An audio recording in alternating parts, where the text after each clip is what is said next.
The product domain is very important because the product domain is actually what the consumer has come there for, right?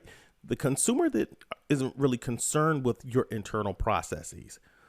Well, in a way they are. If they're going to your website and your website is not organized properly, or they're going to your brick and mortar and it's not organized properly, they do care about that.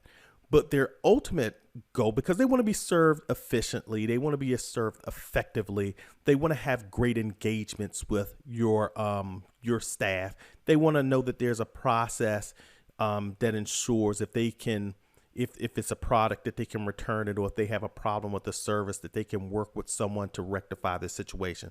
So they definitely do care about your internal processes, but ultimately what they're really caring about is the product. Because if the product is right from the outset, then there's no problem.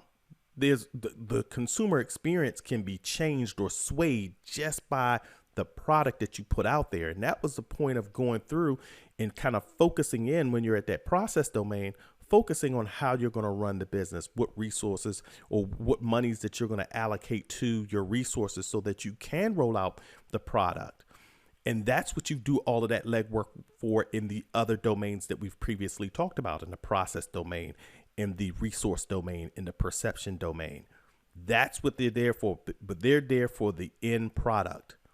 And your end product or your end service that you provide can make or break your organization. It can impact how they felt about, or they can alter or uphold how they felt about your other processes or interactions that they had before. And so what I want to focus on here is just to say that the products and services, they have the ability to reinforce, mitigate, or change initial perceptions. So they can positively or negatively alter the customer experience. That's exactly what they can do. We just want you to keep in mind that you want to, when you're building a product, again, you're building a product or service based on the constraints within your organization, within your budget. Everyone has a budget. You can't always use the highest end resources possible. And then you also have to price your products effectively. So you have to know how to price your products based upon the resources that you put into the product and what you feel that product is worth to the consumer. That would make that consumer happy, because you can price a product too high. It can be an outstanding product. And think about it. I mean, for example, a lot of the smartphones that come out today, they're priced relatively around $1,000. Everyone keeps their prices pretty comparable to the competition.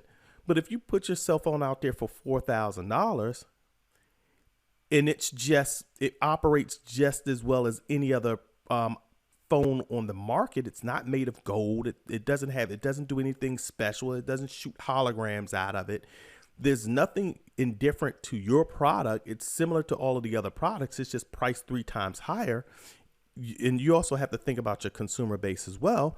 But you pricing it that high, and it's just, okay, it's a great product. You know, it does what it's expected to do, and it operates just as its competition does, but it's priced three times higher. You're going to get negative responses. Your product may be good, but you've priced it too high.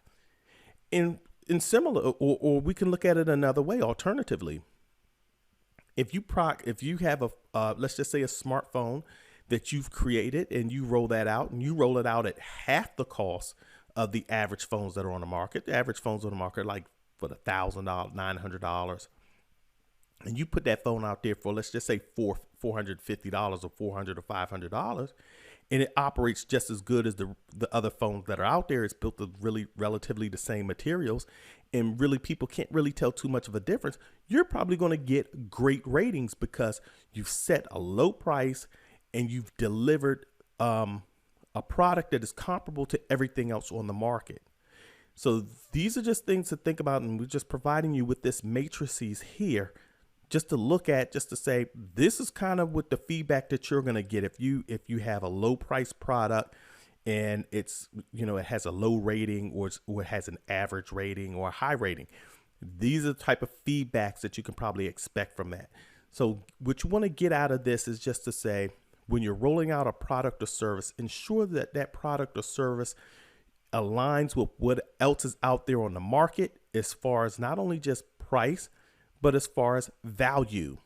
You have to determine if you feel as though if you go above and beyond, you have to figure out what that above and beyond is in comparison to the pricing of other stuff that's currently on the market.